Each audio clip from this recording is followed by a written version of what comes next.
আসসালামু আলাইকুম ওয়া রাহমাতুল্লাহি ওয়া বারাকাতুহু। সম্মানিত দর্শক, সকলকে স্বাগত জানাচ্ছি বিআর মাসুদ ব্লগের আরও একটা নতুন ডাবল এন্ট্রি ভিসা রিলেটেড ভিডিওতে।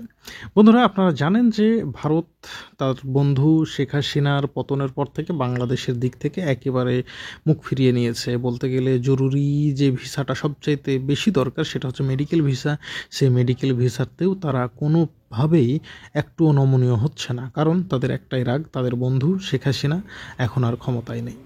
যদিও বা তারা 2024-এ বাংলাদেশের নির্বাচনকে ঘিরে মন্তব্য করেছিল যে এটা বাংলাদেশের অভ্যন্তরীণ বিষয়, এ বিষয়ে তারা কিছু বলবে না, অথচ সেই তারাই এখন বলছে যে এই দেশে নির্বাচিত গভর্নমেন্ট না আসা পর্যন্ত তারা স্বাভাবিক সম্পর্কে যাবে না। তো আসলে তাদের কথা এক এক সময় এক এক রকম, বিশেষ করে বাংলাদেশের বিষয়ে তাদের পররাষ্ট্রনীতি সেটা সত্যিই খুবই কি বলবো, স্বার্থপরন্বেষী একটা বিষয়। তো আপনাদের জন্য আজকে যে সুখবরটা নিয়ে এসেছি আমি, সেটা হচ্ছে আর কিছুই না, ডক্টর ইউনূস স্যার যে এক বিষয়ে আপনাদের কাছে প্রতিজ্ঞা করেছিলেন যে বাংলাদেশে যাতে ইউরোপের ভিসা প্রসেসিংয়ের সেন্টার চালু হয়, সে বিষয়ে আজকে 10ই মার্চ একটা সুখবর আপনাদেরকে দিতে এসেছি যে আজ থেকেই ঢাকায় শুরু হলো ইউরোপের 9টি দেশের ভিসা প্রসেসিং।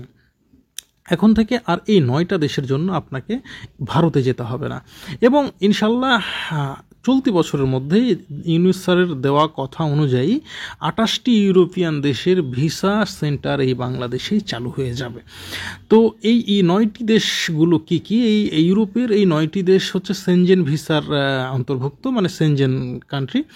তো এগুলো ঢাকায় শুরু হতে যাচ্ছে আজকে থেকে, এবং বাংলাদেশি নাগরিকরা এখন থেকে Belgium, Finland, Iceland, Latvia, Luxembourg, Netherlands, Poland, Slovenia ও সুইডেনের ভিসার জন্য আবেদন করতে পারবেন ঢাকায় অবস্থিত সুইডেন দূতাবাসের মাধ্যমে।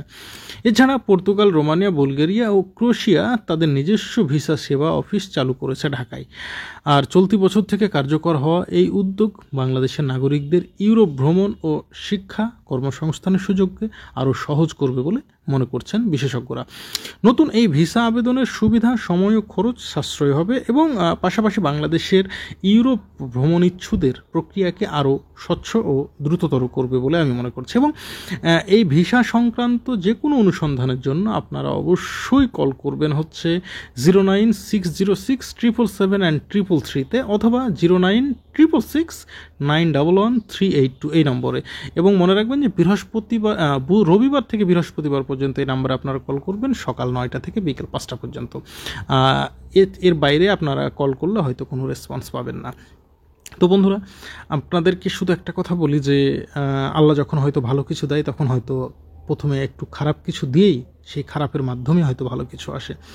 দেখুন, ভারত আমাদেরকে আলু দিবে না, পটল দিবে না, আমাদেরকে না খাইয়ে মারবে। তারা বলছিল আমাদের দেশে আলুর দাম 500 টাকা হয়ে যাবে। তা আলহামদুলিল্লাহ এখন কিন্তু 15-16 টাকা আলু, এবং পাইকারি আলু কিন্তু 10 থেকে 12 টাকা করে। এবং এই রমজানে কিন্তু সবচাইতে কম দরে, আমার দেখাতে বিগত 14-15 বছরে এই রমজানে সবচাইতে কম দামে জিনিসপত্র পাওয়া যাচ্ছে। কিছুদিন আগেও যে মূল্যস্ফীতি দেখা দিয়েছিল সেটা একেবারে বলতে গেলে 99%ই কমে গেছে। এবং আরও একটা বিষয় যে তারা আমাদেরকে বলছে চিকিৎসার জন্য তাদের দেশে যেতে দেবে না। তো এর ফলশ্রুতিতে কিন্তু চীন আমাদের দিকে বন্ধুত্বের হাত বাড়িয়ে দিয়েছে। তারা ঢাকাতে একটা বিশেষায়িত হাসপাতাল তৈরি করছে, এবং চীনা ডাক্তাররা এবং চীনের সমস্ত ফ্যাসিলিটিতেই সেখানে ট্রিটমেন্ট হবে অল্প খরচে। এবং তাদের কুনমিং শহরে 3টি স্পেশালাইজড হাসপাতাল বাংলাদেশিদের জন্য তারা রিজার্ভ করে দিবে বলেছে, এবং মে-জুন থেকেই বাংলাদেশিরা চাইলে কুনমিংয়ে গিয়ে ট্রিটমেন্ট করাতে পারবে। তো এটা হচ্ছে বাংলাদেশিদের জন্য অনেক বড় পাওয়া হবে। এবং যদি সত্যি একটা স্পেশালাইজড হসপিটাল কমপ্লিট হয়ে যায়, মোটামুটি জায়গাও ঠিক হয়ে গেছে, তো আমরা আশা করছি এটা হয়ে গেলে বাংলাদেশিদের জন্য নতুন এক সম্ভাবনার দুয়ার খুলবে। এবং আশা করি ভারত আমাদেরকে যে শিক্ষা দিতে এসেছিল তাতে উল্টো শিক্ষা তারাই হয়তো পেয়ে যাবে। সকলকে ধন্যবাদ। আসসালামু আলাইকুম ওয়া রাহমাতুল্লাহ।